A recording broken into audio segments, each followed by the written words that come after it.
There is going to be the alien deception and a likely global financial crisis. Then will come the start of the Third World War.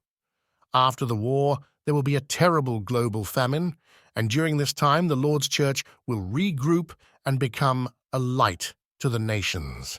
It will gain many new converts to it, and some nations that are majority Protestant will convert to Catholicism. Then a council of nations will be called, and many people will gather to discuss the future of the world and how to recover. At this time, the Antichrist will make his appearance. He will say that he is a man of peace and that he wants to help build bridges between East and West and restore Jerusalem. The entire world will be besotted with him, and some people will believe he is some kind of Messiah. He will befriend the Jewish people and will allow the building of the new temple while maintaining a state of peace between the Jews and the Arabs. Things will be peaceful for a while and religious worship will be permitted. There will be a misplaced sense of security until the Antichrist has built up his army and his influence in the world. He will, without warning, take over Jerusalem by force. There will be riots, and many people will be killed, and he himself will enthrone himself in the newly built temple, using it as his own private palace. He will take control of all nations and peoples. He will destroy the flags and identities of all the nations, including his own nation of origin. He will brand everyone with a mark which is the mark of a slave and a sign of surrender to him. He will build an idol of himself and demand that people worship it. The Lord's Church will speak out against him, and he will be furious, and he will kill Christians and others who refuse to receive his mark. He will order that Christianity is forbidden and that all places of worship be destroyed. Many Christians will be forced to flee into the wilderness or go underground.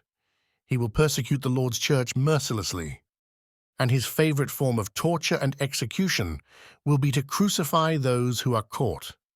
He will tolerate Muslims for longer than he does the Jews and the Christians, but after a time, his relationship with them will also begin to turn sour. At that time, people of different faiths will band together and help one another to survive. The Antichrist will receive word of incredible miracles and signs being performed by the disciples of Jesus in distant places, and he will feel uneasy and will send spies to those regions to gather more information. One day, Jesus Christ himself will appear to the Antichrist in a vision, and the eyes of the Antichrist will bulge, and his mouth will be agape in fear and terror, and he will drop dead on the spot. The followers of the Antichrist, those in his army, will believe his death was caused by natural causes, and they will talk amongst themselves about who will be his successor. But this successor will not come to pass. One day the sign of the cross will appear in the sky, and the audible voice of the Lord will be heard by all on earth. People will be amazed, and the Lord's Church will jump for joy. They will sing, dance, and cry tears of joy. Those who have received the mark of the Antichrist and have done his bidding will get down on their knees and tear their clothing. They will pick up sharp objects and stones and attempt to cut the mark of the beast out of their flesh while pleading to the heavens for forgiveness, but the Lord will not hear them. Those remaining Jews and Muslims will bow down and say, "Blessed is he who comes in the name of the Lord."